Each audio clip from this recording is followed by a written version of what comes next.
Okay, everybody, today we are talking about the Autotrace function. The Autotrace function is what we're going to use in order to gather data from pictures and create it as sketches and line work in SolidWorks.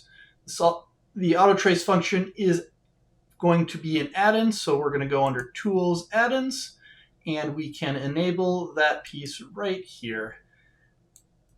Once we have the Autotrace function enabled, we will move in to find our actual image.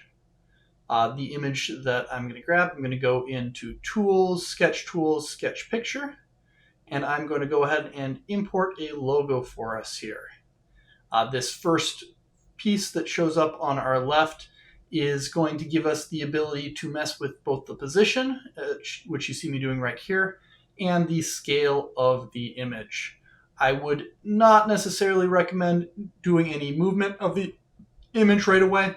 I would recommend taking the time to scale up your image by a decent chunk. The larger your image is, the easier time SolidWorks is going to have in actually recognizing and finding the curves in it and getting a pretty good line match. So we can worry about, and we will talk about how to then rescale this down in the end, but having it large is not going to hurt us at all. It's actually going to make things a little bit easier to work with.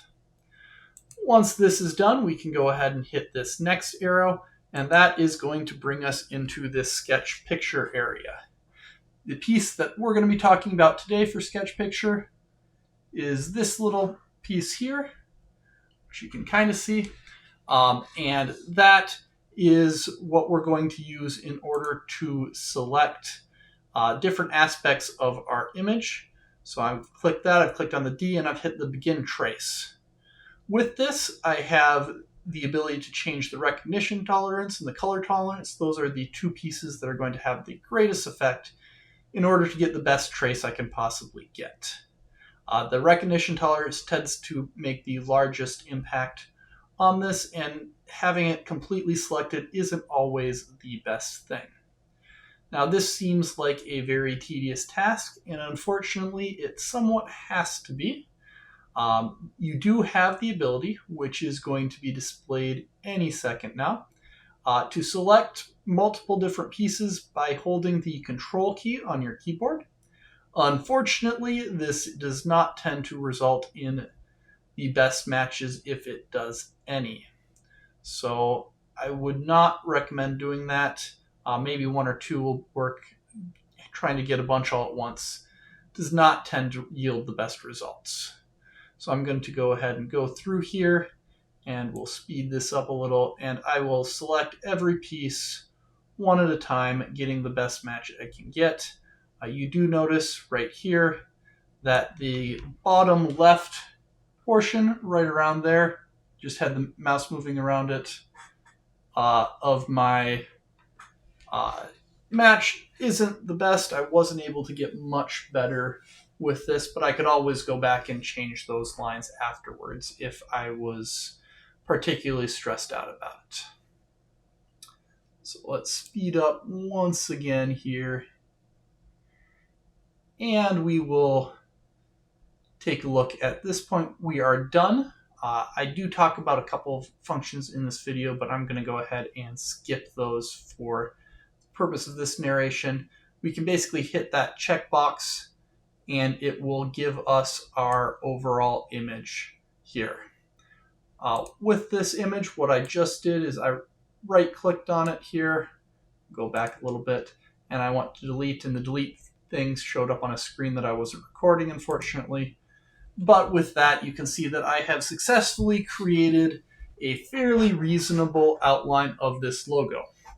Now, what I don't realize is that right here, I'm missing some form of curve. And in the same way, right down, working with a new screen here. And there we are. Right down there, I do have another piece of my overall image that is not quite plugged in. This is going to create an issue for me in the video in a second here. But again, these are things that I could pretty easily just add if I wanted to. So with this, I have mostly closed geometry, those two pieces aside, which means that I have the ability to go through and select large chunks of it, with the exception of where those errors are, in order to potentially do something like actually extrude it. That's not something that I'm worried about in this video. So moving on to the next piece, which is these extra functions up top here. So I have my move entities right up here, which has a drop down. The move entities we'll talk about in a second, but within this, there we go. Within this, we have my scale entities, which is what I'm going to use here in a second in order to actually go through and, whoops, something's going on here.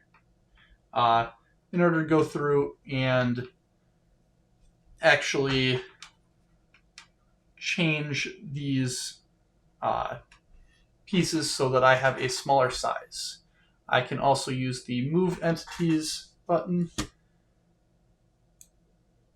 There we go, sorry. Move Entities button, and I can move things around just like I could with the image at the beginning. I can either do this by hand, by moving it using a selection point, or I can click on this XY function here, and using the XY function, I can move it to 2, which is where I had it originally. Take care.